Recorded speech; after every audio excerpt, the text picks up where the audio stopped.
Il y a deux projets qui se complètent fort bien. Il y a un projet qui est d'ordre de l'approfondissement spirituel à Sélignac, et puis un projet qui est de l'ordre caritatif à Ars. Ça nous permet de bien tenir ensemble les dimensions de la mission, c'est-à-dire l'approfondissement de la suite du Christ et la rencontre du Christ à travers les personnes les plus pauvres, les plus exposées.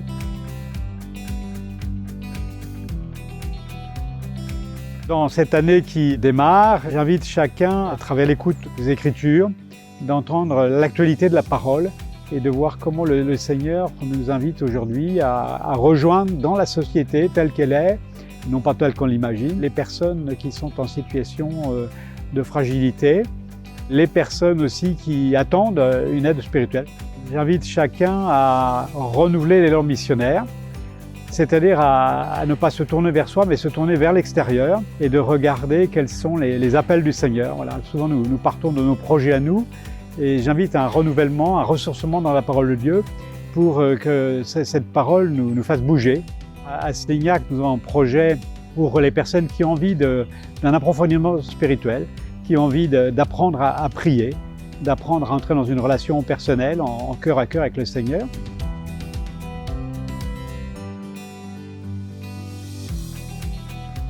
Je suis le Père Emmanuel Faure, je suis prêtre du diocèse depuis 1997 et depuis juillet, je suis responsable de la chartreuse de Sélignac. À un peu moins d'une demi-heure de route de Bourg en Bresse et aussi à peu près à une demi-heure d'Oyonnax. Cette chartreuse a été fondée au XIIIe siècle et il y a eu des chartreux ici, malgré les vicissitudes de l'histoire, jusqu'en 2001. Et depuis 2001, les chartreux ont laissé la place à des laïcs pour faire un accueil de retraite. C'est un partenariat entre l'Ordre des Chartreux et le diocèse de Belley-Ars. C'est unique même au monde, puisque les chartreux ont voulu faire bénéficier de leur charisme, de leur grâce particulière, du silence, de la solitude et de la communion à tout un chacun.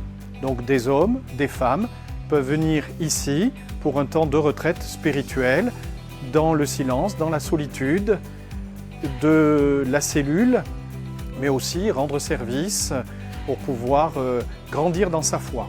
Les personnes peuvent venir pour 3 formes de retraite. Des retraites en grand silence, retraites chartreuses, des retraites pour nous aider à entrer dans le silence, les retraites prêchées, et puis les retraites au service pour pouvoir, là aussi, vivre en la présence de Dieu tout en rendant service.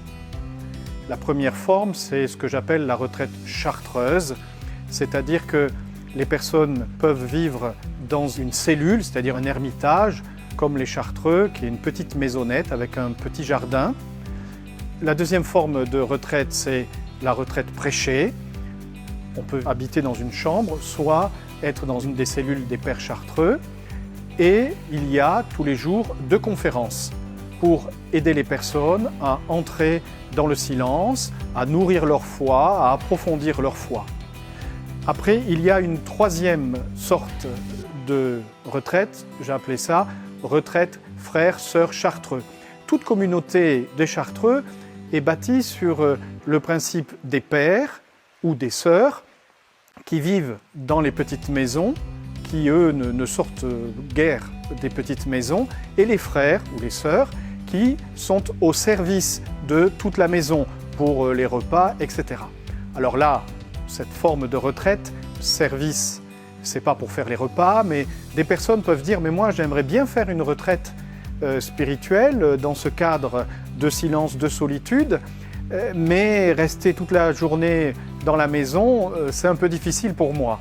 Mais je voudrais bien avoir aussi des temps de service. » Donc c'est vraiment une retraite, vraiment un temps spirituel, mais le matin et l'après-midi, il y a un bon temps de service de la maison. Les retraites sont ouvertes à toutes les personnes, quel que soit leur diocèse. Pour notre diocèse, c'est aussi une maison d'accueil spirituel pour des groupes, pour des personnes seules, pour une journée, mais aussi pour les prêtres ou les consacrés qui veulent venir faire une journée de récollection ou plus. Mais aussi, vous pouvez venir à Sélignac pour rendre service. Vous envoyez un mail ou vous téléphonez à la maison pour dire ben voilà, j'ai une après-midi, j'ai une matinée de libre et je voudrais bien venir pour faire un peu de ménage, pour peut-être ramasser des feuilles ou tailler des haies ou que sais-je, selon les besoins. Vous êtes les bienvenus. C'est aussi une manière de participer à la vie de la maison, de participer aussi à cette grâce de la spiritualité des Chartreux. Alors si vous êtes intéressé par l'ensemble de ces propositions, je vous invite à aller voir le site internet. Alors nous ne donnerons pas de petites fioles de chartreuse.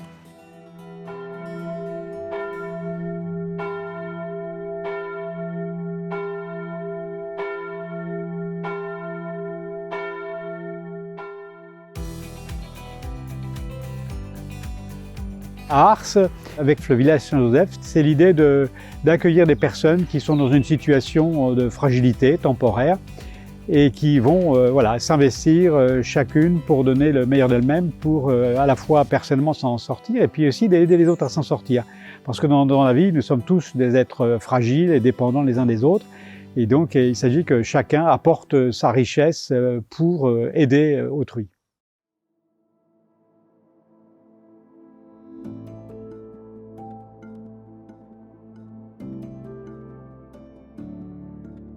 Je suis le père Patrice Chocholski, l'évêque de Beléar. Mon évêque m'a demandé un service de 6 ans ici à la paroisse sanctuaire, donc je suis arrivé en 2014 comme curé et recteur. Nous sommes devant la maison Saint-Jean, donc c'est une maison qui a été fondée du temps du curé d'Ars et qui a été desservie par les frères de la Sainte Famille qui accueillaient ici des orphelins, des garçons à la vie difficile. Alors que va devenir la maison Saint-Jean? Elle va devenir un foyer de miséricorde de la Fédération des villages Saint-Joseph. Nous sommes Sylvie et Pascal, au service de la création d'une maison qui accueillera des personnes en situation de fragilité, de tous ordres, pour simplement vivre avec eux, rompre la solitude, essayer de soigner la souffrance, de manière à rapporter ou ramener pour ces gens de la paix, de la joie et de l'espérance. Quand je suis arrivé en 2014, les franciscaines qui s'occupaient de la maison comme une maison d'accueil, on savait qu'elles devraient se retirer par manque de vocation. Et l'évêque m'avait demandé, dès le début, de mettre sur pied un petit comité de réflexion avec les sœurs de l'avenir de cette maison.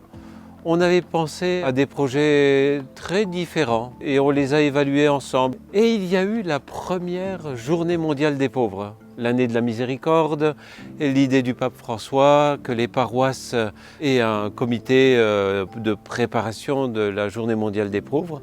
Un des paroissiens a dit « Ah ben il faudrait qu'on applique des gens là, vous savez, qui vont avec le cardinal Barbara et avec Fratello à Rome pour voir le pape. Certains l'ont déjà vu, le pape leur a demandé de le bénir, lui, ils ont été très touchés. Bon, je lui dis bah, si vous connaissez des gens comme ça, des associations, venez. » Ce paroissien disait mais on devrait inviter aussi le village Saint-Joseph un jour parce que en plus eux, ils parlent du curé d'Ars, ils aiment bien le curé d'Ars, je ne me rappelle plus pourquoi, ils sont en Bretagne, mais bon. Je lui dis, bah oui, s'ils ne peuvent pas venir là maintenant, on les invitera pendant l'été. Et c'est ce qui s'est passé, ils sont venus une soirée de juillet, et après cette rencontre, une tisane a été offerte dans une maison de paroissiens, et Pascal et Sylvie y ont participé, et là, vous m'avez dit, depuis 20 ans, on accueille dans la maison les personnes en difficulté pour leur remettre le pied à l'étrier, mais c'est assez familial. Et là, au village Saint-Joseph, ils ont toute une expérience institutionnelle. Ils ont mis sur pied ce village. Mais on se disait, le Seigneur veut sans doute des choses semblables à Ars, en voyant tout le bien que le curé d'Ars a fait pour les plus défavorisés, les plus pauvres. Et un jour, on s'est dit, pourquoi ça ne pourrait pas naître à Saint-Jean? On a été envoyé par l'évêque pour nous rendre compte sur place du fonctionnement et on a posé toutes les questions difficiles. Hein. Et on a eu de bonnes réponses. Notre évêque aussi a posé la question à l'évêque de Saint-Brieuc et on a eu la plus belle réponse. Le petit groupe a fait un compte-rendu détaillé à l'évêque L'évêque s'est montré très favorable, mais on voulait quand même vérifier avec toute la communauté paroissiale d'Ars, Savigneux-Villeneuve. On a eu un conseil paroissial extraordinaire pour nous poser cette question-là.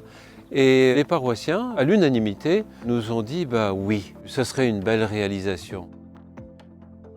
On souhaitait vraiment être en lien le plus étroit possible avec l'œuvre de miséricorde du Saint-Curé d'Ars et recevoir ce bâtiment qui était l'ancien orphelinat créé par le Saint-Curé et d'être situé entre la basilique et la chapelle du cœur du Saint-Curé.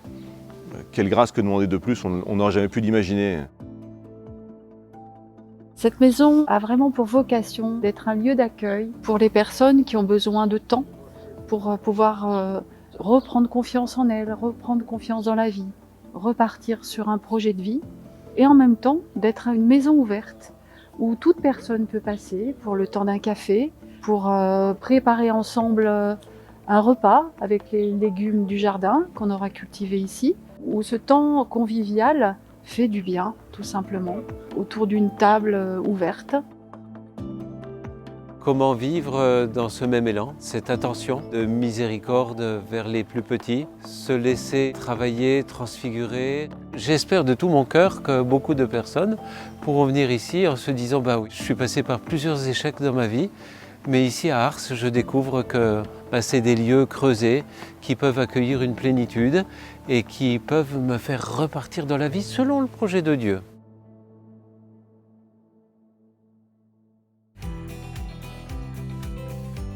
Je souhaite que ces deux projets soient des projets emblématiques pour qu'ailleurs dans le diocèse, on développe des initiatives, d'une part pour approfondir la suite du Christ, l'intériorité, et puis que d'autre part, on ait le souci toujours des personnes les plus fragiles. Une société, elle est dans la santé si elle a justement l'attention aux personnes qui sont en situation de fragilité.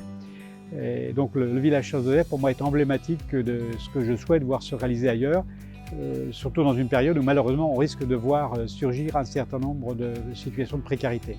Après la situation de pandémie que nous avons traversée, il y a des gens qui ont réfléchi au sens de leur vie et qui sont en attente.